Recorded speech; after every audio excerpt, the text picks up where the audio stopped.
우리에게 주시는 하나님의 말씀은 사도행전 13장 13절에서 52절까지의 말씀입니다. 다 읽지는 않겠고 13절에서 16절까지 그리고 38절에서 52절까지 말씀을 우리 교독하도록 하겠습니다.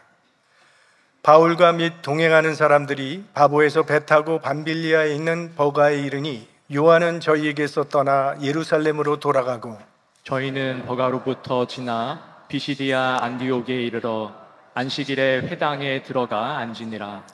율법과 선지자의 글을 읽은 후에 회당장들이 사람을 보내어 물어가로되 형제들아 만일 백성을 권할 말이 있거든 말하라 하니 바울이 일어나 손짓하며 말하되 이스라엘 사람들과 및 하나님을 경외하는 사람들아 들으라. 38절로 건너뜁니다.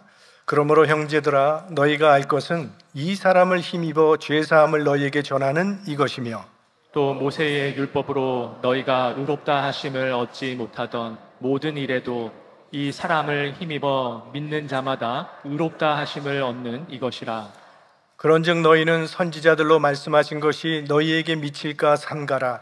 일러스되 보라 멸시하는 사람들아 너희는 놀라고 망하라. 내가 너희 때를 당하여 한 일을 행할 것이니 사람이 너희에게 이를지라도 도무지 믿지 못할 일이라 하였느니라 하니라. 저희가 나갈새 사람들이 청하되 다음 안식일에도 이 말씀을 하라 하더라. 패한 후에 유대인과 유대교에 입교한 경건한 사람들이 많이 바울과 바나바를 쫓으니 두 서다과 더불어 말하고 항상 하나님의 은혜 가운데 있으라 권하니라. 그 다음 안식일에는 온 성이 거의 다 하나님 말씀을 듣고자 하여 모이니 유대인들이 그 무리를 보고 시기가 가득하여 바울의 말한 것을 변박하고 비방하거늘 바울과 바나바가 담대히 말하여 가로되 하나님의 말씀을 마땅히 먼저 너희에게 전할 것이로되 너희가 버리고 영생 얻음에 합당치 않은 자로 자처하기로 우리가 이방인에게로 향하노라. 주께서 이같이 우리를 명하시되 내가 너를 이방의 빛을 삼아 너로 땅끝까지 구원하게 하리라 하셨느니라 하니 이방인들이 듣고 기뻐하여 하나님의 말씀을 찬송하며 영생을 주시기로 작정된 자는 다 믿더라. 주의 말씀이 그 지방에 두루 퍼지니라. 이에 유대인들이 경건한 귀부인들과 그 성내 유력자들을 선동하여 바울과 바나를 핍박해 하여 그 지경에서 쫓아내니 두 사람이 저희를 향하여 발에 티끌을 떨어버리고 이고니온으로 가거늘 다 같이요. 제자들은 기쁨과 성령이 충만하니라. 아멘. 그리스도인은 전도해야 된다는 것을 다 알고 있습니다. 우리 모두도 누군가의 전도의 열매입니다. 누군가가 전도했기 때문에 우리는 예수 믿는 사람이 되었던 것입니다. 그런데 한 번의 전도에 예수 믿는 사람은 거의 없다고 합니다. 통계에 의하면 적어도 4번 이상 전도를 받고야 예수를 믿는다고 합니다. 그러니까 내가 전도했는데 상대방이 믿지 않으면 아마 나는 한 3번째 전도자인가 보다 라고 생각하면 되는 것입니다. 꼭 우리를 통해서 예수를 믿을 필요는 없습니다. 우리가 처음 역할을 감당하는 사람이 될 수도 있고 중간 역할을 감당하는 사람이 될 수도 있고 마지막 역할을 감당하는 사람이 될 수도 있습니다. 그러므로 전도에는 실패가 없습니다. 전도는 마치 벽돌을 쌓는 것과 같아서 내가 벽돌 한 장을 쌓았다면 비록 벽 전체가 완성되진 않았다 할지라도 실패는 아닌 것입니다. 우리 지난 시간에 구브로 섬에서 복음을 전파한 바울 일행이 이제는 다시 배를 타고 소아시아 대륙에 있는 버가라고 하는 도시로 건너옵니다. 이곳은 지금은 터키 중남부 지방이 되죠. 근데 버가에 도착했을 때 이 전도대 일행은 어려운 일을 하나 만나게 되는데 그동안 같이 했던 마가 요한이 전도 여행을 포기하고 자기 고향인 예루살렘으로 도망가 버리고 맙니다. 이때 전도 일행이라고는 바울과 바나바 그리고 마가 요한밖에 없었는데 그리고 마가는 바울과 바나바의 조수 역할을 하던 청년인데 도중 학차한 것이죠. 헌신한다는 게 쉬운 일은 아닙니다. 그래서 시작을 신중하게 할 필요가 있습니다. 왜냐하면 하나님의 일을 하다가 중간에 그만두게 되면 하나님의 영광도 가리우지만 이웃에게, 다른 사람에게 실망을 주게 됩니다. 마가의 고향 예루살렘에서는 지금 모든 성도들이 마가라고 하는 이 젊은 청년이 전도대원으로 사역하고 있다고 믿고 열심히 기도하고 있는데 갑자기 마가가 돌아와서 나 그거 더 이상 못하겠다고 발표를 하니 얼마나 실망이 컸겠습니까? 또 이 마가의 이탈은요, 바울에게 얼마나 큰 실망을 줬는가 하는 것은 이제 사도행전 15장을 보면 알 수 있습니다. 바울과 바나바가 제2차 전도여행을 가기로 하는데 이 1차 전도여행 때 이탈했던, 도중하차했던 마가를 다시 데려가 갈 것이냐 말 것이냐 가지고 바울의 평생직인 바나바와 의견 대립이 생겨서 심하게 다투고 갈라지기까지 합니다. 교회에서 일하다 보면 이런 사람들을 가끔 만나게 되죠. 처음에는 참 열심히 적극적으로 일을 하는데 어느 날 바람과 함께 사라져버리는 사람들이 있습니다. 일을 하다 보면 어려운 일이 생기죠. 시험도 있고 또 억울한 일을 당하기도 하고 오해가 생기기도 합니다. 그러면 그것 때문에 화가 나서 다 내려놓고 사라져버리는 사람, 이 마가 같은 사람입니다. 여러분은 처음도 잘하지만 끝도 잘하는 신실한 사람들이 되시기를 바랍니다. 신앙의 경주는요, 빨리 뛰지는 못해도 괜찮습니다. 다만 쉬지 말아야 합니다. 어떤 이유로든 내가 주님 믿는 거 좀 쉬어야 되겠다고 하면 반드시 그 쉬었던 기간을 후회하게 됩니다. 마치 자전거는 멈추면 쓰러지는 것처럼 우리 신앙생활도 멈추면 쓰러지게 되어 있습니다. 쉬지 않고 목표를 향해 전진하는 자가 목적지에 도달하게 됩니다. 우리 가운데는 한 사람도 신앙의 낙오자가 생기지 않기를 바랍니다. 그럼 마가는 왜 도중 하차했을까요? 성경에는 나오지 않지만 우리가 추측은 해볼 수 있습니다. 지난 주일에 말씀드렸지만 이 마가의 집은 우리 신앙과 밀접한 관계가 있는 장소라고 말씀을 드렸습니다. 예수님께서 12제자들과 마지막 만찬을 드셨던 장소이기도 하고 오순절날 성령께서 강림하셨던 장소이기도 하고 또 초대교회 예루살렘 교회 예배 처소로 사용되었던 그곳이 바로 마가의 다락방이었습니다. 그러니까 마가는 어릴 때부터 부모님의 믿음과 이 초대교회의 분위기 속에서 자란 사람입니다.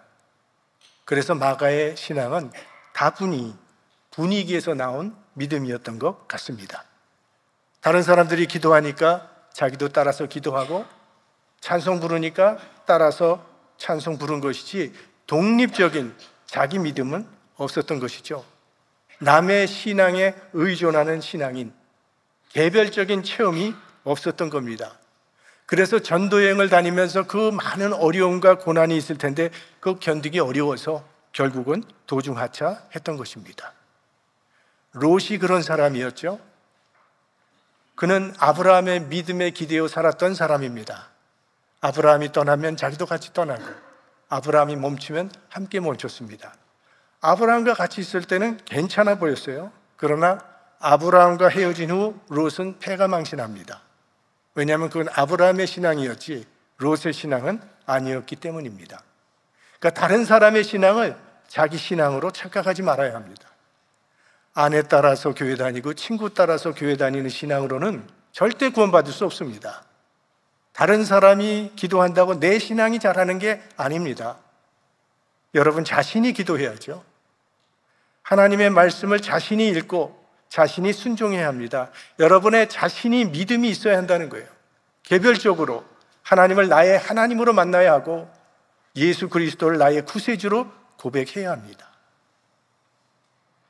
그래서 마가는 고향으로 돌아갔고 바울과 바나바는 비시디아 안디옥에 도착을 하게 되는데 버가에서 안디옥까지는 100마일이 걸립니다. 이 안디옥은 바울과 바나바가 파송받았던 수리아에 있는 안디옥이 아니라 저 갈라디아 지방에 속해 있는 안디옥을 말하는 건데요. 유대인들은 어디에 살든지 회당을 짓고 안식일이 되면 회당에 모여서 예배를 드리는데 이 비시디아 안디옥에도 회당이 있어서 바울과 바나바가 안식일에 그곳에 예배 드리러 회당에 갔다가 기회가 주어지니까 사도 바울께서 이제 설교를 합니다. 우리가 사도행전 2장에서는 베드로의 설교를 봤고요, 사도행전 7장에서는 스데반 집사님의 설교를 보았습니다. 이제 오늘 사도행전 13장에는 바울의 설교가 나오는데 이 세 설교는 다 공통점이 있습니다.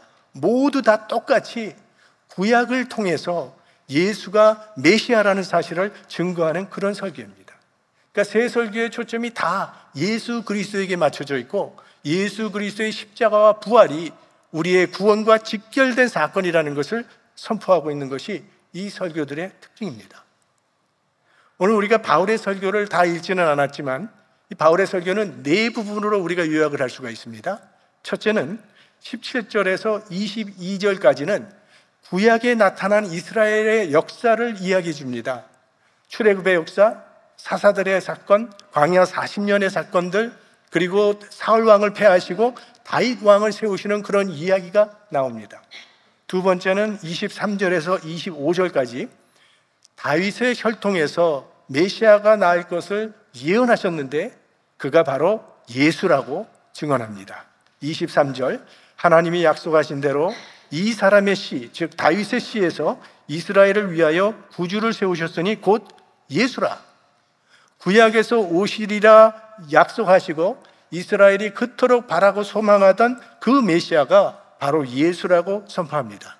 세 번째로 26절에서 37절까지는 유대인들이 그걸 알지 못하고 예수를 십자가에 죽였는데 하나님께서 다시 그를 살리셨다고 증언합니다. 하나님께서 약속하신 메시아를 보내셨는데 그 예수를 유대인들이 십자가에 못 박아 죽였다고 말을 합니다. 왜 죽였는지 그 이유가 27절에 나와요.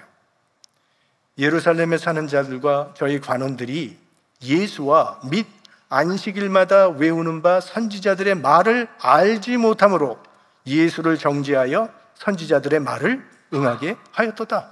성경을 알지 못해서 예수를 죽였다는 그런 말이에요. 아니, 유대인들이 얼마나 성경을 잘 알고 있는 사람들인데, 유대인들은요 구약 성경을 외웠던 사람입니다. 당시는 성경은 회당에만 있었기 때문에 우리같이 성경을 갖고 다닐 수가 없었어. 개인들은 다 성경을 외웠어요, 이 사람들이. 근데 성경을 외우고 있었는데 문제는 그 뜻을 알지 못했기 때문에 예수를 죽였다는 그런 이야기입니다. 한번 이거 말씀드린 기억이 있는데요, 우리 한국에서 성경 암송 최고로 잘하는 사람 1등 먹은 사람이 있습니다. 그 사람은 신약 성경을 다 외웠어요. 마태복음부터 요한계시록까지. 그 구약의 시편과 잠언까지도 다 외워서 1등을 한 사람입니다. 누군가 하면 안양교도소의 정과 7범 죄수입니다. 감옥에 와서 할 게 없으니까 성경을 외우기 시작했다는 거예요. 하도 자주 감옥에 드나들다 보니까 성경을 완전히 다 외워버린 거예요. 성경을 읽고 암송하는 것도 필요하겠지만 뜻을 아는 것이 더 중요합니다. 우리 교회 여러분 성경 공부 클래스가 있지 않습니까? 주일 성경 공부반도 있고 커피 브레이크도 있고 작은 목자의 삶도 있고요. 사실 주일 예배도 수요 예배도 새벽 예배도 말씀이 선포되는 걸 잘 듣기만 해도 우리가 성경을 많이 알 수가 있어요. 지금도 유대인들은요 성경을 잘 알고 있습니다. 그런데 아직도 메시아를 기다리고 있습니다. 우리가 성경을 읽고 공부하고 묵상할 때 그 속에서 예수 그리스도를 만나야 성경을 바로 아는 것입니다. 성경은 예수 그리스도를 증거하는 책이기 때문이에요. 성경은 예수 그리스도를 믿음으로 구원을 얻게 하려고 쓰여진 책입니다. 디모데후서 3장 15절 말씀, 또 내가 어려서부터 성경을 알았나니 성경은 능히 너로 하여금 그리스도 예수 안에 있는 믿음으로 말미암아 구원에 이르는 지혜가 있게 하느니라.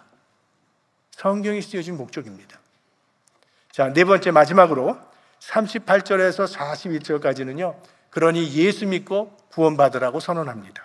자, 38절과 우리 39절 말씀을 함께 읽겠습니다. 그러므로 형제들아 너희가 알 것은 이 사람을 힘입어 죄 사함을 너희에게 전하는 이것이며 또 모세의 율법으로 너희가 의롭다 하심을 얻지 못하던 모든 일에도 이 사람을 힘입어 믿는 자마다 의롭다 하심을 얻는 이것이라. 믿음으로 말미암아 의롭다함을 얻는다. 이게 바울의 지금 설교입니다. 이것이 우리 사도 바울 선생님의 로마서와 갈라디아서의 주제가 되는 거죠. 모세의 율법으로는 의롭다함을 얻을 수 없다고 말을 해요. 율법은 우리의 죄를 깨닫게 해주는 것이지 우리를 죄에서 구원해 줄 수는 없다는 겁니다. 그게 율법의 한계예요. 그러면 어떻게 의롭다함을 얻을 수 있는 것인가? 예수 그리스도의 십자가를 통해 죄 사함 받고 의롭다함을 얻게 된다는 거예요. 모든 인간은 하나님 앞에 죄인입니다. 하나님은 공의로우십니다. 죄의 삭은 사망이라고 하셨기 때문에 죄인은 죽여야만 하나님의 공의가 세워집니다. 그러나 하나님은 또한 사랑이십니다. 하나님의 사랑은 죽을 죄인도 구원하시기를 원하십니다. 이게 하나님의 딜레마입니다. 근데 이 딜레마를 완벽하게 해결한 사건이 십자가라는 거예요. 우리가 져야 할 그 십자가를 예수 그리스도께서 대신 지시고 죽으심으로 죄의 삭은 사망이라고 하는 하나님의 공의를 충족시켰고, 이 십자가를 통해서 인류 구원의 길을 열어주셨으니 하나님의 사랑도 충족시킨 겁니다. 그러므로 십자가에 죽으신 예수 그리스도의 보혈의 공로를 힘입어 구원받게 되는 줄로 믿습니다. 이게 사도 바울이 전한 복음이에요, 오늘. 자, 이 바울의 설교를 들은 사람들의 반응이 아주 긍정적으로 나타났습니다. 42절, 저희가 나갈새 사람들이 청하되 다음 안식일에도 이 말씀을 하라 하더라. 이 복음의 말씀을 들은 사람들이 감동을 받은 겁니다. 내가 이때까지 모세의 율법을 좀 지켜보겠다고 그렇게 애를 써도 되지가 않아서 마음이 괴롭고 힘들었는데, 율법의 노예가 되어서 날마다 힘들게 이렇게 살아가고 있었는데, 아니 이렇게 내 영혼에 자유를 주는 말씀은 난 들어본 적이 없다. 다음 안식일에도 이 말씀을 꼭 한번 전해달라고 부탁을 했다는 거예요. 또 설교를 청했다는 것은 설교의 은혜를 받았다는 이야기죠. 설교를 들었는데 다음에 또 듣고 싶다는 마음이 생겨야 좋은 설교겠죠.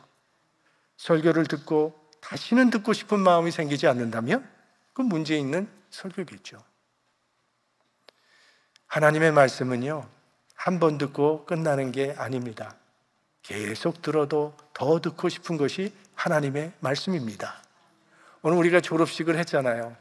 초등학교는 6년 다니면 졸업하는 거죠. 중학교는 3년에 졸업을 하고, 고등학교는 3년에 졸업을 하고, 또 대학교는 4년이면 졸업을 해요. 하지만 하나님의 말씀에는 졸업이 없습니다. 일평생 가는 거예요. 일평생 듣고 또 들어도 새로운 것이 하나님의 말씀이에요. 오늘 우리가 부른 찬송이 그거 아닙니까? 평생에 듣던 말씀, 평생에 듣던 말씀, 주 예수 크신 사랑 또 들려주시오. 우리는 매일 밥을 먹습니다. 여러분, 어제 먹었다고 오늘 밥 안 먹습니까? 밥은 매일 먹어도 또 먹어야 하고, 매일 먹어도 또 먹고 싶은 것이 밥이죠. 하나님의 말씀도 그렇습니다. 들으면 들을수록 좋고 은혜가 되는 것이 하나님의 말씀입니다. 이 하나님의 말씀이 여러분 100번을 들어도 또 듣고 싶은 그런 은혜의 말씀으로 여러분의 귓가에 들려지게 되기를 바랍니다.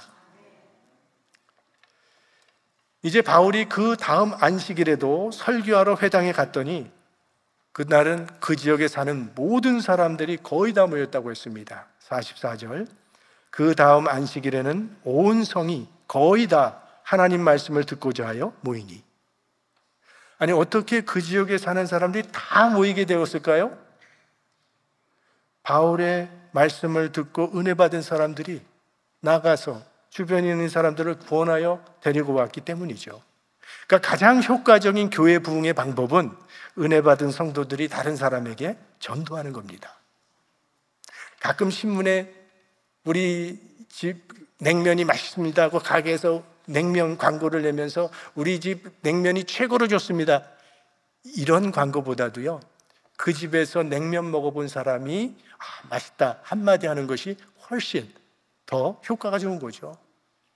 어떤 의사가 유명해지는 겁니까? 환자들로부터 소개받는 의사가 훌륭한 의사죠. 의사가 환자를 찾아가서 내가 굉장히 훌륭한 의사라고 아무리 선전해봐야 그 설득력이 없는 것입니다. 우리 교회 새 가족이 오시면 이런 질문을 해요. 어떻게 오셨습니까? 하면은 어떤 분은요, 우리 교회 어느 집사님이 소개해서 왔다는 분이 있어요. 그런 얘기 들을 때 참 정말 마음이 너무 기쁩니다. 건강한 교회는 은혜 받은 교인들이 전도하는 교인입니다. 교인들이 전도하면 교회는 부흥하게 되어 있어요. 자, 입에서 입으로 전달된 복음의 소식이 일주일 만에 그 도시의 인구를 총동원하는 놀라운 일이 일어났습니다. 이건 성령의 역사죠. 그런데 성령의 역사가 있는 곳에는 악령의 역사도 있습니다. 45절, 유대인들이 그 무리를 보고 시기가 가득하여 바울의 말한 것을 변박하고 비방하거늘. 하나님을 모르던 사람들이 하나님의 말씀을 듣겠다고 회당에 모였다면 이게 얼마나 좋은 일입니까? 그런데 그 일로 바울을 시기하는 사람들이 생겼다는 겁니다. 그리고 그 시기하는 이유가 아주 기가 막힙니다. 그 무리들을 보고 시기가 가득했다, 이렇게 나와요. 그러니까 바울의 설교를 들으러 많은 사람들이 모인 것을 보고 시기했다는 말씀이죠. 만일 그날 회당에 모인 사람들의 숫자가 일주일 전에 모였던 숫자보다 적었다면 아무 일이 없었을 텐데, 일주일 전보다 훨씬 더 많은 사람들이 모였던 것이 시기를 받게 된 이유입니다. 우리 인간이요, 이렇게 유치합니다. 겉으로는 고상해 보일지 모르지만 아주 유치해요. 인류의 평화를 위해서 우리의 마음이 상하거나 삐지는 경우는 거의 없습니다. 정말 사소하고 유치한 것 때문에 시험이 들지 않습니까? 왜 나하고는 인사 안 해? 나하고는 악수를 안 해? 이런 일로 시험에 들어요. 유대인들이 지금 시기했다고 했는데요, 모든 유대인들이 다 시기했던 것은 아닙니다. 지금 이 비시디아 안디옥 회당에는 유대인들뿐만이 아니라 유대교에 입교한 이방인들도 함께 예배를 드리고 있었는데, 그 중에 다수의 유대인들은 바울의 설교를 듣고 감동을 받았고, 그래서 바나바와 바울을 쫓았다고 했어요. 바로 이 사람들이 나가서 이웃에게 전도를 해서 회당에 모였으니까 이들은 가득 찬 것을 보고 기뻐했을 겁니다. 그렇다면 바울을 시기했던 이 유대인들은 누구를 가리키는 것일까요? 그동안 회당에서 설교를 도맡아 온 그 유대교 지도자들, 그리고 그들을 따르던 추종자들이었다는 거예요. 평소 그들이 설교할 때는 이 정도의 인파가 몰린 적은 없었는데, 바울의 설교를 듣겠다고 수많은 사람들이 모여드니까 시기가 일어난 거죠. 우리가 경쟁자를 영어로 라이벌이라고 하지 않습니까? 그런데 이 라이벌이라고 하는 단어는 강이라고 하는 river라는 단어와 연관이 깊은 그런 단어입니다.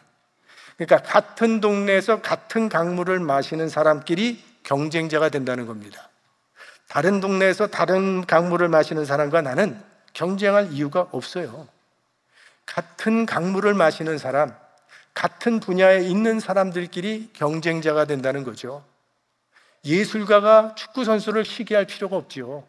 예술가는 예술가를 시기하게 돼 있고, 축구 선수는 축구 선수를 시기하게 돼 있고, 정치인은 정치인을 시기하고, 교인은 교인을 시기하고, 목사는 목사를 시기하고, 교회는 교회를 시기하게 된다는 겁니다. 내가 저 지구 반대편에 있는 사람을 시기할 일은 없죠.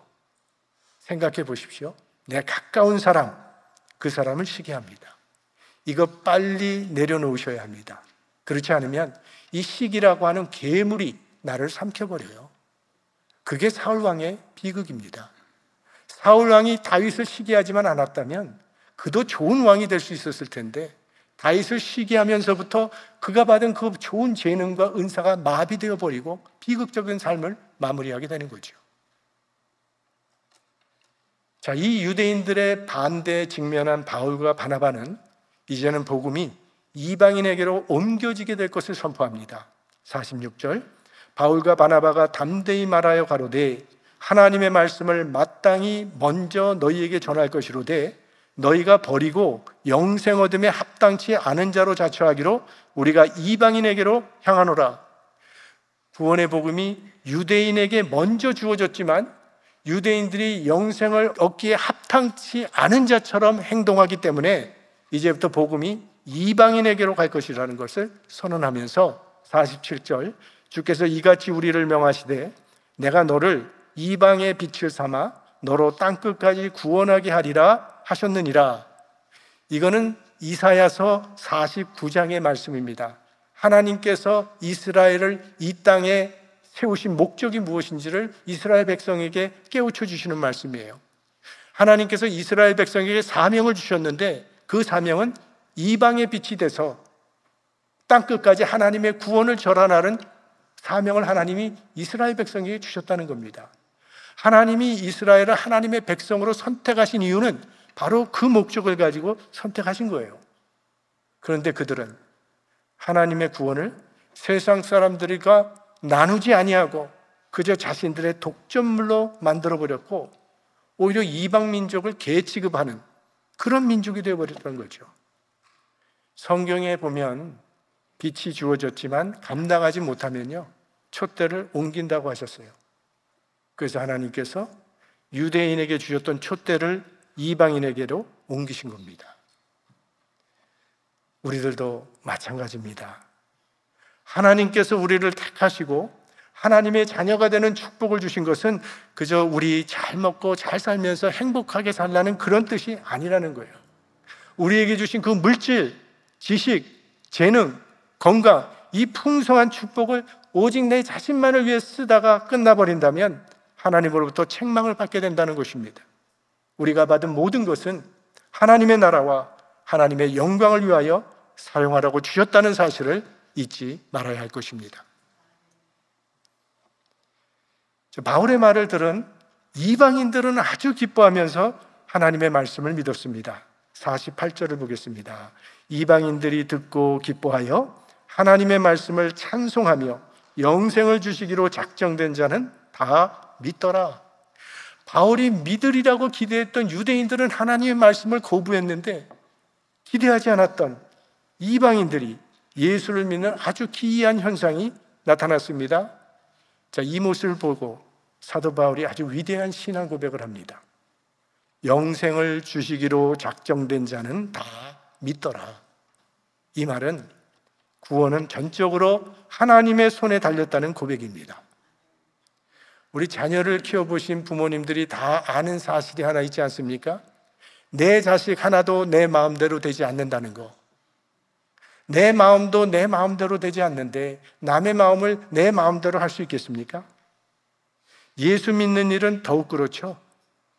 전도 대상자를 정해놓고 열심히 기도하고 섬기면서 온갖 정성을 다 들여도요 내 마음대로 전도가 되지는 않는다는 거예요. 안 믿을 사람은요 직접 예수님을 만나서 예수님의 설교를 듣고 예수님이 행하는 이적을 보고도 안 믿어요. 아니, 예수님의 설교를 듣고도 믿지 않았는데 누구 말을 듣고 믿겠습니까? 그래서 영생을 주시기로 작정된 자는 믿더라고 바울이 고백하는 겁니다. 나는 씨를 뿌리고 물을 주지만 자라나게 하시고 열매 맺게 하시는 분은 하나님이십니다. 구원은 하나님께 속한 것입니다. 우리들이 전도하다가 잘 되지 않아도요 우리가 은혜 받을 수 있는 것이 있어요. 아니, 이렇게 전도가 힘든데 어떻게 나 같은 사람이 구원받은 하나님의 자녀가 될 수 있었을까? 우리를 구원해 주신 하나님의 은혜에 감사하게 되는 거죠. 바울과 바나바를 시기한 유대인들이 그 지방의 유력자들과 귀부인들을 선동해서 바나바와 바울을 그곳에서 내어 쫓아버립니다. 그래서 그곳에서 쫓겨나서 이제 이고니온으로 가는 것으로 오늘 본문은 끝이 나게 됩니다. 말씀을 맺겠습니다. 오늘 본문이 우리에게 주는 메시지는 구원은 하나님이 하시는 일이라는 거예요. 인천에서요 초등학교를 다니는 4학년 학생이 글쎄 그 학교 교장 선생님한테 예수 믿으라고 전도를 했답니다. 그랬더니 이 교장 선생님이요, 그 4학년 학생의 손을 붙들고 예수님을 영접하는 기도를 드렸다는 거예요. 누가 하신 일이죠? 하나님이 하신 일이에요. 구원은 하나님께 속한 것입니다. 여러분, 사도 바울 선생님이 와서 1대1로 전도를 해도 안 믿을 사람은 안 믿어요. 그러나 초등학생과 같은 단순한 복음을 전해도 하나님께서 영생을 주시기로 작정된 자는 구원받습니다. 하나님께서 여러분의 주변에도 분명히 영생을 주시기로 작정한 사람들을 준비해 두셨을 거예요. 그들은 우리가 전도하기만 하면 구원받을 사람들. 여러분, 복음을 부끄러워하지 마시기 바랍니다. 구원은 하나님께 속한 것임을 믿고 복음을 전파하시기 바랍니다. 바울은 그 진리를 분명히 믿었습니다. 그래서 가는 곳마다 복음의 씨를 뿌렸습니다. 그래서 오늘 저와 여러분도 크리스천이 된 것입니다. 오늘 우리가 예수를 믿게 되기까지 수고한 우리 기독교 역사의 그 수많은 사람들을 기억하면서 우리도 이 거룩한 복음의 대열에 참여하는 복음의 일꾼들이 될 수 있기를 주님의 이름으로 축원합니다.